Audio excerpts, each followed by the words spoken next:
Ladies and gentlemen, boys and girls, welcome back to the channel. It is 5:23 a.m. East Coast time, Wednesday, October 9th, and I'm going to break down this Thursday night football slate. Again, $400,000 to first between the New England Patriots and the New York Giants. So Monday, we had to wait. We had a bunch of news. We were waiting on some injury news, waiting on Tevin Coleman, Jordan Matthews, Rashad Higgins, Antonio Callaway, all these people for the Monday night game. Ends up being a disgusting game, but we have even more for this game.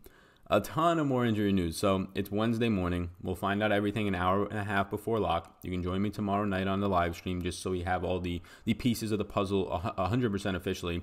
But it seems like we know where this is going to go. So just to, at the top, recap everything. And before I do, I'll mention that my name is Sal Vetri. I do cover daily fantasy sports in the NFL, NBA, WNBA, and MLB streets. You can find up link down below my exclusive content over on Patreon. I highly recommend you check that out. Lots of stuff going over on Patreon.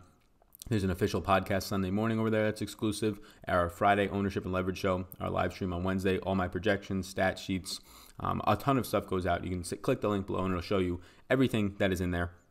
You can also check out down below some free strategy guides. Follow me on Twitter at SalVetriDFS, Facebook, SalVetri, Instagram, all the socials, right? Check me out on the Pat Mayo experience from this past Monday and on Awesemo on Tuesday, Thursday, Saturday at 11 a.m. That's where I am every single week making content. I love it. It's awesome. This is my full-time job now. So thank you all so much to the subscribers. We're about to hit 12,000 of you. Appreciate it if you get any value from this video or you have in the past. If you hit that subscribe button, greatly, greatly appreciate it. Comment down below. How did you find me? You just stumble upon this? Find me from the Pat Mayo? Find me from Awesemo? What was it? So appreciate that. But yeah, let's get into it, right? All the housekeeping out of the way. Hopefully you all are having a good day, whether you're seeing this today on Wednesday or more likely on Thursday night. Injury news, right? So the Giants, they're going to be without Sterling Shepard, concussion. Apparently going to miss a lot of time. So pretty scary concussion, bad concussion. I've had ones that have lasted up to a year. Not fun time. Hopefully he gets back good. Saquon is saying, I might play, but according to some reporters from the Giants, Saquon's bags were not packed to make the trip. So we're saying right now Saquon is not playing. There's no reason to play him on when you have the mini bye coming up. Evan Ingram is upgraded to a limited participant in practice after not playing, but they're still saying, Adam Schefter reporting this, if you believe anybody, you should probably believe Adam Schefter, unlikely to play. So what do you get going into this game? And also Wayne Gallman out for this game. You get the Giants' two top running backs out. You get the Giants' top wide receiver in terms of route runs out. And then you get the Giants, obviously, tight end who works as a wide receiver, and Evan Ingram likely out. So they're missing 4 out of their 5 because Benny Fowler released a couple weeks ago. 4 out of their 5 leaders in routes run this season going into this game. So what they're going to have healthy is pretty much Golden Tate, the young gun from Auburn, Darius Slayton. They're going to have Rhett Ellison, the backup tight end, and they're going to have on the outside Cody Latimer. So, yeah, that's what you get right now. Cody Latimer, not somebody that Daniel Jones had any kind of desire to throw to in the preseason or camp. I expect this game, if those guys are out, which I'm expecting for Evan Ingram and Saquon, to really be heavily pushed through Golden Tate in the slot. And that's about it, because the outside play in defense, and we'll get into it, for the New England Patriots between right now McCourty, who's playing better than Stephon Gilmore, and Stephon Gilmore, who's clearly a top 5, if not top 2 cornerback in the league, is terrifying for a young guy like Darius Slayton and a guy who doesn't have that much skill in Cody Latimer. So yeah, I don't really know how you're going to move the ball here if you're the Giants, but we'll get into that. New England side of the ball, just update on injuries. It seems like Rex Burkhead is trending towards not playing. Limited participant on Wednesday. He was limited in practice last week, doesn't end up playing. I'm not going to be playing Rex Burkhead, even if he suits up, because we saw him play 2 weeks ago, 12 snaps. It's on a short week. The Patriots don't usually push their players on these short weeks. I don't think Rex Burkhead suits up. And Philip Dorsett, hamstring injury, did not practice on Tuesday. We'll see what happens on Wednesday, but it seems trending like he's not going to suit up. Hamstring injuries are something that take, at minimum, a week, especially for a wide receiver to recover from. So if he was to do this in 3 or 4 days, I'd be very shocked. We're not going to get any notes on them traveling because they're at home. So this is going to probably be something that gets told an hour and a half before lock. So I'm expecting it right now that you're going to see no Philip Dorsett, no Rex Burkhead, no Evan Ingram, and no Saquon for this game. And then we already know for a fact that there is no Wayne Gallman and no Sterling Shepard. So everybody's just out. That's all the injury news, right? Tons of stuff. I have a player pool as of right now of 12 players. That's what I like to see. Now, if I end up putting 50 to 100 lineups in this, I'll add a couple more players, mainly just kickers and defense. The Giants defense just have some exposure. The kickers have some exposure. But if this is going to be framed as if this is just you entering 1 to 3 to 4 lineups. If you're only doing that and you're not getting a ton of pieces, these are the plays that I recommend as of right now. Again, subject to change due to injuries, whatever it might be. Come tomorrow night. Join me on the live stream at 6:30. So starting off at the top, these are not a ranking order, but the tiers will be out on Patreon, so you can get the ranks there, and just my interest overall. Tom Brady, have to have interest here. Look, the spread of this game is 16.5, pushing 17, probably going to get even wider after the Evan Ingram injury. I've not yet seen that updated spread. So it's a spot where, yeah, you don't really think the quarterback needs to be used that much, right? But Tom Brady's been in 3 blowouts this year, and aside from leaving the Jets game with like 3 or 4 minutes left, and then Jarrett Stidham throws a pick 6, right? Aside from that, the Jamal Adams, I believe, in that game, Tom Brady stayed in every game. He stayed in the Miami game when they were blowing them out. With 2 minutes left in the game, he throws a touchdown to James White. The Patriots don't care. The Patriots are going to scheme it, and they're going to continue to run their plays until they say, you know what, we tried everything. We got everything we wanted to do out in practice. Our practice reps are over against this Giants secondary. So 11,800 is a very steep price point, but I do have interest there because it's a 30 implied total here. Like Tom Brady, if the Patriots are up 35-3 in the fourth quarter and he gets pulled for backup Jarrett Stidham, that does not mean that Tom Brady scored 5 fantasy points. There's a really good chance Tom Brady went for 25 or more fantasy points. There's a really good chance he went for 250 to 300 yards and 2 to 3 touchdowns. Now, I would much rather him hit those 3 touchdown marks at 250 plus, but it's a spot where 11,800, I have to have interest there. And the only reason that I have more interest is because you're going to see some of the players below. They're going to be running like 30 routes because you get late scratches on some of these injuries and just late news on some of these injuries. They're going to be running like 30-plus routes in this game, and they're under $1,000. So you can fit anybody you want. More times than not, I would never play a quarterback at 11,800, but it's really hard for me to get away from that. And I've checked like multiple times to make sure that this is the right price on Brady in terms of this isn't his, and I'm just checking, like this isn't his like flex spot. There's the alarm, we're ahead of it always. Let's go.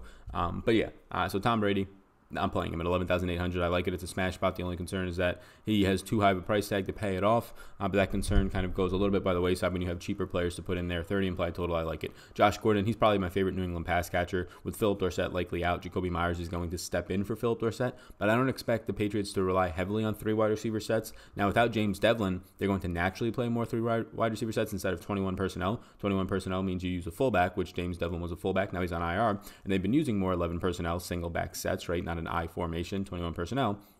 Josh Gordon, love the matchup here. There's nobody on the outside. Janoris Jenkins is, whether he has one good game against a bad team in Washington or he does nothing, he is a bad football player. He is not good. So Josh Gordon's now going to get a spot to shine here. Really, all the pass catchers, everybody on New England's in play. They're all live for the most part. Like when you have a 30 implied total and you're facing a bottom 3 pass defense, bottom 3 tackling defense, bottom 3 pressure defense. It's going to be a good day for Tom Brady early on in his pass catchers. And then the guy that I like a lot, Sony Michel. Sony Michel benefited so much last week from no Rex Burkhead. So cross our fingers that we get no Rex Burkhead because Sony Michel will become easily one of the best plays on the slate. $7,600 is way too cheap. Last week, he finally gets going, touches the ball over 20 times, gets in the end zone. But the big thing, ran 21 routes. 21 routes. That's a record for Sony Michel. That is almost twice as many routes as he has ever run in a game in his career. Coming into that game, he had ran single-digit routes all season long because James White and Rex Burkhead were running a lot of routes. But Sony Michel, catching 3 balls, 30-plus yards, ran 21 routes, something that they said in the preseason they wanted him to do more. We finally get to see it. $7,600 Sony Michel in a game where his team is favored by 17-plus points at home on a short week where it's usually tougher for defenses that are traveling, and potentially no Rex Burkhead and maybe likely no Rex Burkhead to a very limited Rex Burkhead. Yeah, I like that. I think there's captain upside there and definitely flex upside. Golden Tate at $7,000. Golden Tate came in. He ran 32 routes last week. He played 67% of the snaps. That's 2/3. And he ran 29 of his 32 routes out of the slot. So obviously the far majority, 95+% of his routes or 95% of his routes were ran out of the slot. He's going to benefit from avoiding Jason McCourty on the outside and Stephon Gilmore, the 2 cornerbacks who have just been absolutely dominating the entire league, albeit some very cupcake matchups, but for the most part, just not letting anybody catch the ball. Only 2 offensive touchdowns scored against this defense all year long. Golden Tate is like the only giant player that I would have confidence rostering today, or Thursday, depending on when you're watching this. If you're watching this today on Wednesday. So yeah, Golden Tate, I do like that price tag. $7,000 is way too cheap. Patriots defense, of course, $6,200. Like, look how priced up this defense is.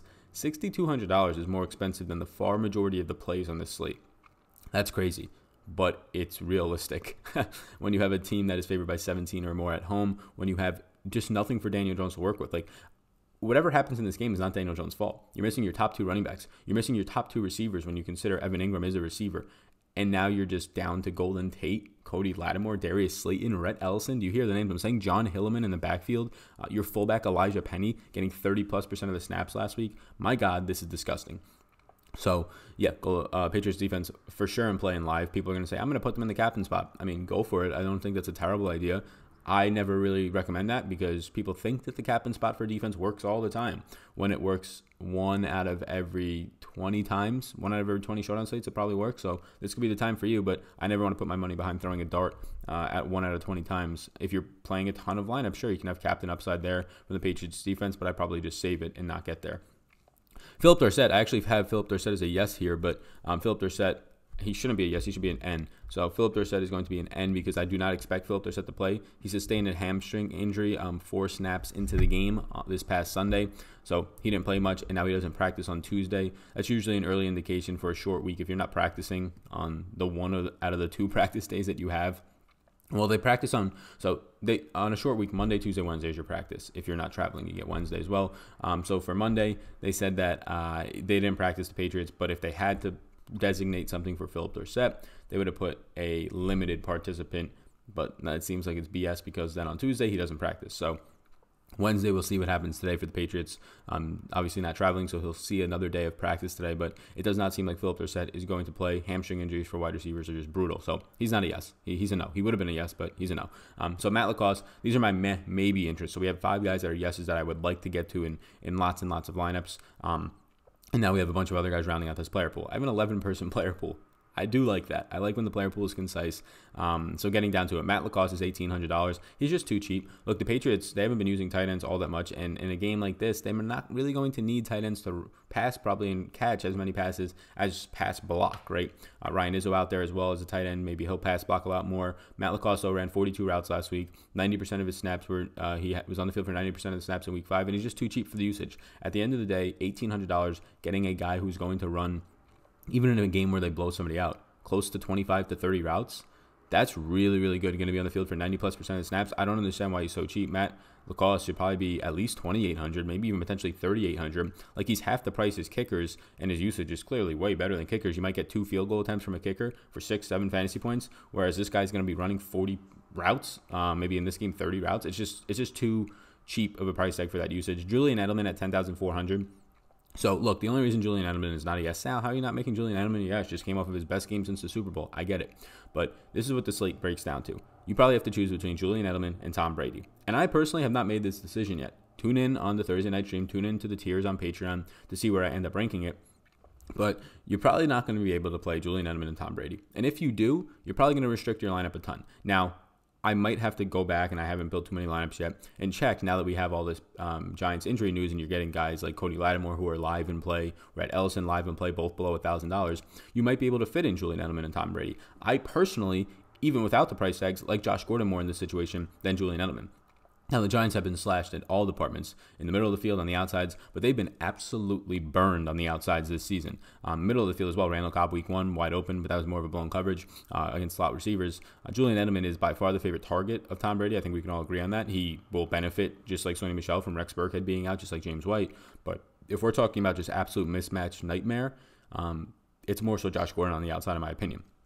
So when you factor in the price, and I say $1,400 to get to Josh Gordon, yeah, I do like that. Now, that's not saying anything bad about Edelman. I think Edelman's fine. Again, coming off his best game since the Super Bowl, you might have to decide, though, do I want Tom Brady or do I want Julian Edelman? Because these two players combined are going to cost you over $22,000 if you try and get them into your lineup as just flex options, right? It really restricts what you can do. We'll see where I settle on Thursday night. Cody Latimer is only $800. Cody Latimer is going to have the worst matchup in the world. He's just going to get absolutely shut down by either Jason McCourty or Stephon Gilmore. It doesn't really matter who's on him. It's going to be Darius Slayton on one side, and then Jason McCourty, or Darius Slayton on one side, and then Cody Latimer on the other side.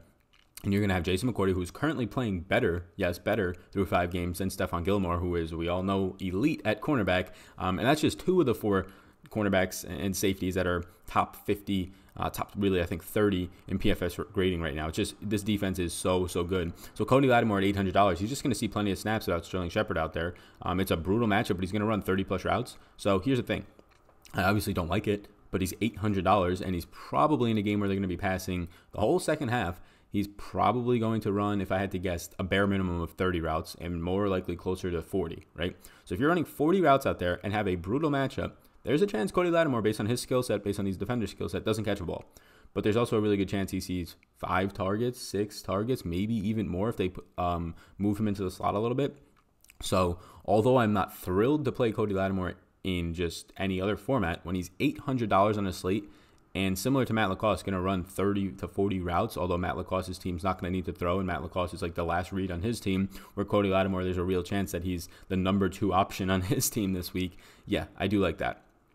$200 Red Ellison. So Red Ellison is the only tight end who's ran routes outside of Evan Ingram this year. Evan Ingram is averaging 36.2 routes run per week. Evan Ingram last week ran 8 routes. Evan Ingram on the season has 42 routes ran. No other tight end on the Giants has a route ran this year. So $200 Red Ellison is now what I would consider a smash play. He's going to fill in for Evan Ingram. Nowhere near the same skill set, but 2 years ago we saw Red Ellison, and I believe last year we saw Red Ellison have some success early on when Evan Ingram was injured. So Ellison, a team that relies heavily on their tight end, more so because that tight end is an athletic freak and functions as a wide receiver. But I would expect Daniel Jones in a game that he's going to face a ton of pressure just on him up front, but also on the outsides in terms of his receivers and young Slayton, Cody Latimer, not much skill, not getting open. He's going to have to rely on Golden Tate, and then I would imagine Rhett Ellison is probably the second read in this offense just because of there's a much easier matchup in the middle of the field against the Patriots, right? Attacking really on any team in the middle of the field when you have good outside cornerbacks. Much easier matchup there than trying to attack the outside. Jacoby Myers moves to a maybe just because the Dorsett news is trending that he's not going to be in there. But I get it. Like, usually you like to play that wide receiver 3 who's going to be filling in. But DraftKings already has him priced up. He's already $4,800. Like, you're not getting a price discount on Jacoby Myers. He came in, he played the entire game last game, but he still only saw, I believe it was, he played like 46% of the snaps. So it's not something that I want to be getting to all that much. Look, you have a Patriots team that's in the priority of throwing the ball to players. It's probably Julian Edelman / Josh Gordon, 1A, 1B, James White, Matt LaCosse even, Sony Michel, and then Jacoby Myers. Jacoby Myers is like probably 5th on the totem pole. Now, Jacoby Myers had the best preseason out of any player this entire preseason. He was a monster every single game. Now, it doesn't really translate all that often to the NFL, although you're playing a lot of preseason players on this Giants defense. My main priority here is that how many times do I think the Patriots line up in 11 personnel? Again, they will naturally line up in 11 personnel because there's no James Devlin. But how often do they need to do that? So if you believe that Jacoby Myers is a main beneficiary from an early touchdown early in this game, well, then get to him. My only concern is that you're not getting to him for $2,800. You're paying the normal Jacoby Myers price tag of $4,800, as if Philip Dorsett, they already knew was going to be out for this game. It seems like that's how they priced him. So you're not getting a price discount on him as you are Cody Latimer for $800, as you are Rhett Ellison for $200, in those types of plays. So if Jacoby Myers was $3,800, $2,800, even $2,800 is probably where I'd really, really like to get to him.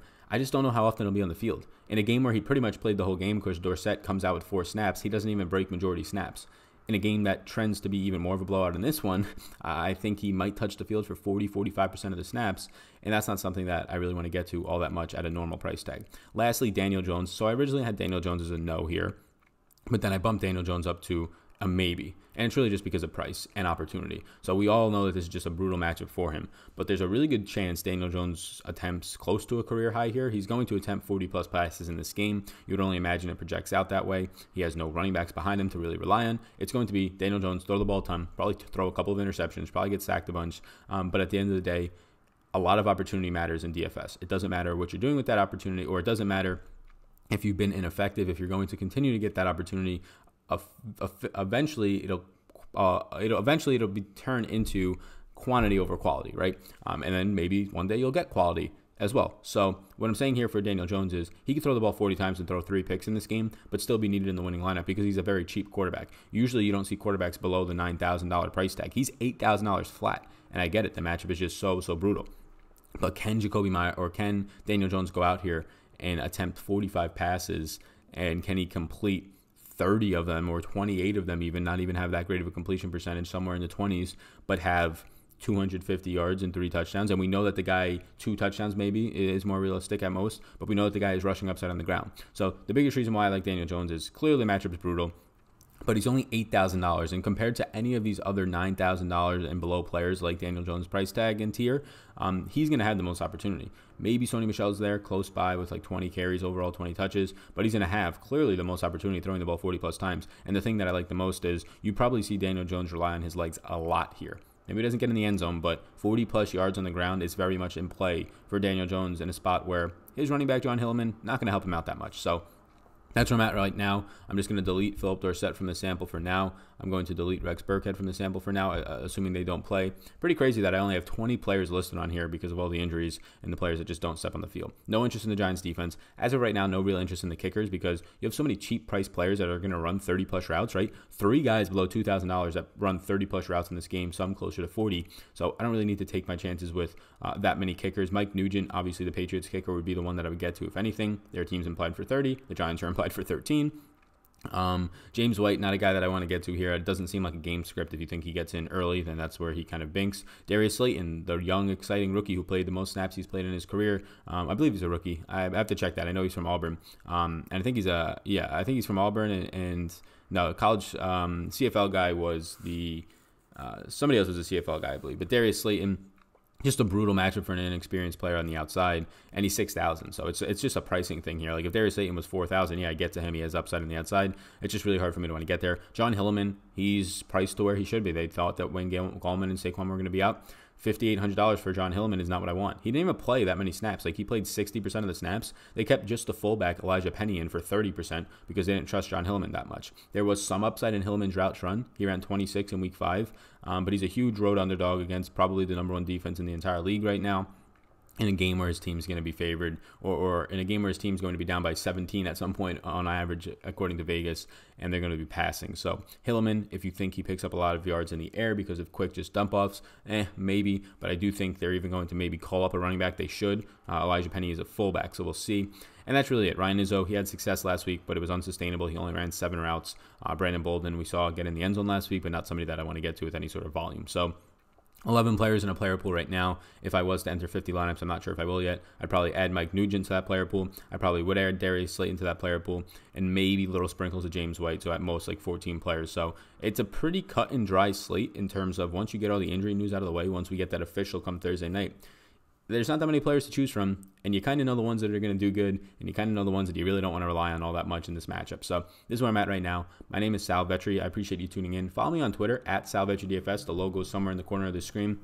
It's linked up down in the description. You can head it over to Patreon and get my exclusive content. Highly recommend you do that. I've been putting a lot of hours in behind the scenes with that stuff, and a lot more to come for the NBA season come November. A couple weeks away. Cannot wait. You can check me out on the Pat Mayo Experience this upcoming Monday. You can check out the replay this past Monday. And I really appreciate it, depending on if you're watching this on the YouTube version, which I imagine many people are, but we do have an audio version now. Shout out to all the people listening on the podcast. If you can go over there, check that out, rate, subscribe. Rating and reviewing definitely helps the most. Just saying something nice about it. You'll be entered into a raffle for 3 people that will be giving away a fantasy draft entry ticket. It's worth about $25 per ticket. It'll be totally free to enter in Fantasy Draft's main tournament this coming Sunday. So all you have to do is go to the Sal Vetri Show over on whatever it might be, Apple, Spotify. Well, actually on Apple, it's Apple Review. So I'll go over on Apple and just hit the review this podcast and give a 5-star review and write something that you feel about the podcast or just my information in general. So appreciate you tuning in for all of this. There's a GoFundMe linked up down below for a family in need. A gentleman passed away 1 year ago, left behind 2 of his toddler daughters that are been taken care of by the family. And I'm starting a GoFundMe. Or the GoFundMe has already been started by the family. But if you feel the need to donate, you can let me know. You can donate directly to that or let me know. And at the end of the month, we're going to give a huge surprise. Right now, we've already raised close to $300. We're going to give a huge surprise at the end of the month. I'll match it. We'll send it over to the family. And we'll maybe take a little video of it and share it with all of you guys. So I really appreciate that. But yeah, that's it for right now. That's it for me on Wednesday. I'll be back tomorrow with Awesome on Thursday. I'll be back tomorrow with the final thoughts video. So my name is Sal. You already know that. Peace out, gang. Hey, hold up. 1 second. Check out this page. If you haven't yet subscribed, hit the subscribe button, all right? And if you're interested in Patreon, if you're not already a patron, you can hit that button on Patreon, become a patron. It will take you right there. You can also check me out on Twitter at SalVetriDFS. And hey, if you're interested, this next video that's about to pop up, why don't you check it out as well? See ya.